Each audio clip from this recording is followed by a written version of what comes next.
Assalamualaikum warahmatullahi wabarakatuh. Semangat pagi Ananda sekalian, bertemu lagi dengan Ibu Arista Elda Marisa. Tapi sangat kita sayangkan untuk pertemuan kali ini kita masih dalam keadaan tidak bisa bertatap muka atau belajar langsung di sekolah. Dikarenakan kita mengalami masa-masa pandemi COVID-19 yang mengharuskan kita untuk belajar di rumah dan stay at home. Oke, baiklah. Untuk pembelajaran kali ini, Ibu akan membahas materi mengenai konflik dan integrasi sosial. Mungkin dari Ananda sekalian sudah ada yang mengetahui apa itu konflik dan integrasi sosial. Baiklah, Ibu akan menjelaskan lebih rinci masalah konflik dan integrasi sosial. Yang pertama, konflik adalah perjuangan demi memperoleh hal-hal langka seperti nilai, status sosial, kekuasaan, dengan tujuan tidak hanya untuk memperoleh keuntungan tapi juga untuk menundukkan pesaingnya. Nah, untuk konflik sosial ini sendiri, ada faktor yang menyebabkan terjadinya. Yang pertama yaitu perbedaan yang ada pada setiap individu dalam menjalani hubungan sosial. Yang kedua, perubahan latar belakang kebudayaan berbagai kelompok masyarakat. Yang ketiga, perbedaan kepentingan setiap individu atau kelompok masyarakat. Yang terakhir, perubahan nilai-nilai dalam masyarakat yang terlalu cepat. Setelah faktor penyebab terjadinya konflik sosial, Ibu akan membahas mengenai akibat dari konflik sosial itu sendiri, di mana yang pertama yaitu meningkatkan solidaritas sesama anggota kelompok, retaknya hubungan antar individu atau kelompok. Yang ketiga, terjadinya perubahan kepribadian para individu. Yang keempat, rusaknya harta benda bahkan hilangnya nyawa manusia. Yang kelima, terjadinya akomodasi, dominasi, bahkan penaklukan salah satu pihak yang terlibat dalam pertikaian. Setelah itu, Ibu akan membahas mengenai cara menangani konflik. Yang pertama yaitu menghindar, di mana usaha untuk menjauhi masalah yang bisa menimbulkan pertikaian atau konflik dengan orang yang berbeda pendapat. Yang kedua itu ada tawar-menawar, di mana dalam hal ini seseorang akan mengorbankan sebagian tujuannya dan meminta lawannya untuk mengorbankan sebagian tujuannya juga.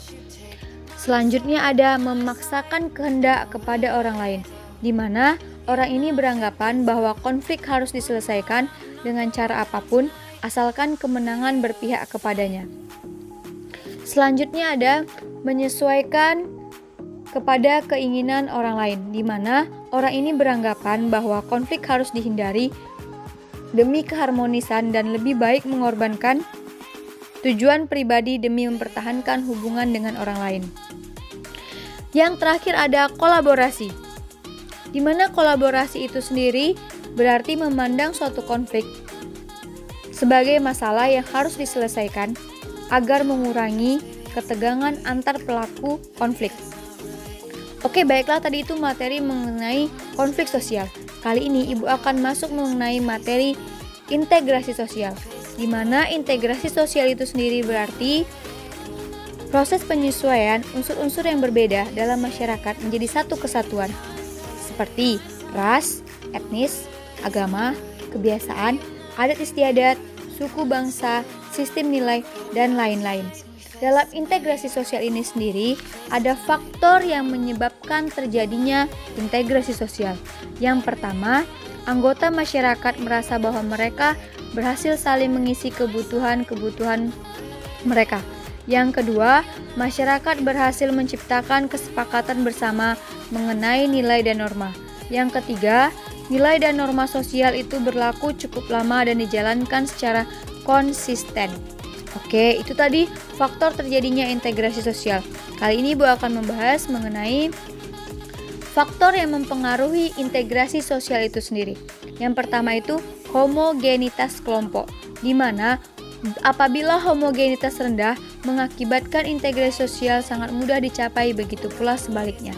Yang kedua, besar kecilnya kelompok, jumlah anggota kelompok mempengaruhi cepat lambatnya proses integrasi sosial. Yang ketiga, mobilitas geografis, di mana semakin sering anggota masyarakat datang dan pergi, maka semakin besar pula pengaruh bagi proses integrasi. Yang keempat, efektivitas komunikasi, yaitu semakin cepat efektif komunikasi, maka semakin cepat integrasi masyarakat tercapai. Selanjutnya, ada bentuk dari integrasi sosial, di mana yang pertama itu integrasi normatif, integrasi yang terjadi akibat adanya norma-norma yang berlaku di masyarakat. Yang kedua, integrasi fungsional, di mana terbentuknya dari adanya fungsi-fungsi tertentu dalam masyarakat. Yang terakhir, fungsi koersif terbentuk dengan cara paksaan. Selanjutnya ada proses integrasi sosial. Yang pertama itu ada asimilasi, pertemuan dua budaya atau lebih yang saling mempengaruhi sehingga memunculkan kebudayaan baru dan meninggalkan sifat asli tiap kebudayaan. Yang kedua ada akulturasi, di mana akulturasi ini sendiri berarti proses sosial yang terjadi akibat kelompok sosial menyerap, menerima, serta mengelola kebudayaan baru tanpa meninggalkan kebudayaan lama. Yang terakhir ada faktor pendorong integrasi sosial, di mana adanya toleransi terhadap kebudayaan yang berbeda, adanya kesempatan yang seimbang dalam bidang ekonomi, adanya sikap positif terhadap kebudayaan lain. Yang selanjutnya adanya sikap terbuka dalam golongan yang berkuasa.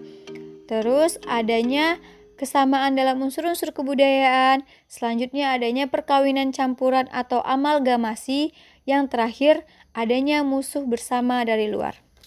Baiklah Anda sekalian, itulah tadi materi kita tentang konflik dan integrasi sosial. Mungkin pertemuan kali ini hanya sampai di sini dulu.